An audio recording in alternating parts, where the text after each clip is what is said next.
lo que se estuvo diciendo en estos últimos días, el director general de la OMS, o sea, de la Organización Mundial de la Salud, ha confirmado el fin de la emergencia mundial del COVID-19.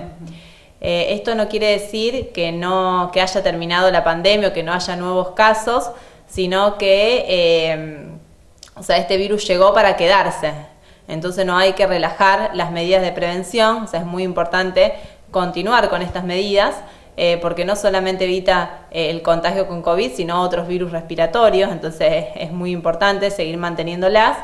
Y hay que tener en cuenta que todavía existe el riesgo de que aparezcan nuevas variantes que causen internaciones y muertes, porque todavía en el mundo hay muchas personas que están luchando por este virus y muchos que están con las consecuencias, o sea, debilitantes, las complicaciones posteriores al COVID.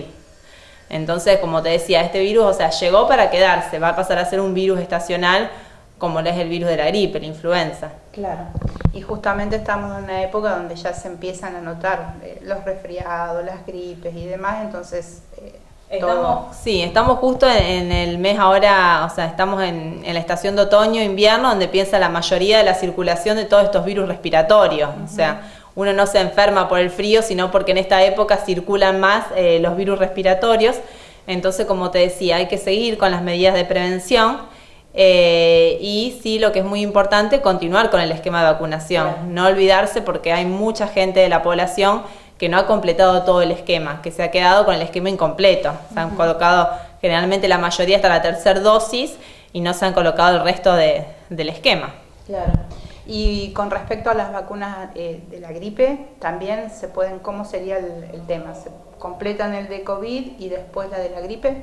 Se pueden poner de manera simultánea, no hay que esperar un tiempo, ningún intervalo. La de la gripe están vacunando acá en el hospital y en los diferentes periféricos, centros de salud. Y bueno, es el momento ahora para vacunarse, sobre todo los pacientes mayores de 65 años, los menores de 2 años y los pacientes que tienen algún factor de riesgo, y el personal de salud. Bueno, también está la vacuna para la neumonía. Sí, hay 2 vacunas para la neumonía que también cumplen los mismos criterios que la vacuna antigripal, mayores de 65 años, menores de 2 años y aquellos pacientes que tienen factores de riesgo. La vacuna primero se pone la Prevenar 13 y al mes se pone la Pneumo 23 y después se hace un refuerzo a los 5 años. Bien. Y se hablaba, o vamos a pasar a otro tema, al dengue. Se estaba hablando de una posible vacuna, ¿eso cómo viene? Sí, con respecto al dengue ya existía una vacuna, la Dengvaxia, que esa vacuna en realidad era para aquellos pacientes que ya habían tenido el antecedente de haber tenido dengue. Entonces esta vacuna era para los pacientes que ya habían tenido por algún serotipo, para evitar infectarse por otro serotipo y evitar lo que es el tema de la hospitalización y el riesgo de muerte. Ahora salió otra vacuna, que esta es tanto para personas que han tenido dengue y que no han tenido dengue. Pero bueno, todavía no ha salido, la ANMAT la ha aprobado, pero todavía no está en uso acá en Argentina. Bien. Y para cerrar con el tema de la gripe y todo lo demás, ¿cuáles serían las medidas, aparte de la vacunación, de prevención básicas? Sí, lo más importante es el lavado de manos, la higiene, lavarse las manos siempre con agua y jabón o con alcohol en gel, ventilar los ambientes, tratar de no estar en ambientes cerrados, es muy importante el tema de la ventilación. Y cuando asisten a lugares donde hay mucha gente, como por ejemplo los hospitales, utilizar el barbijo.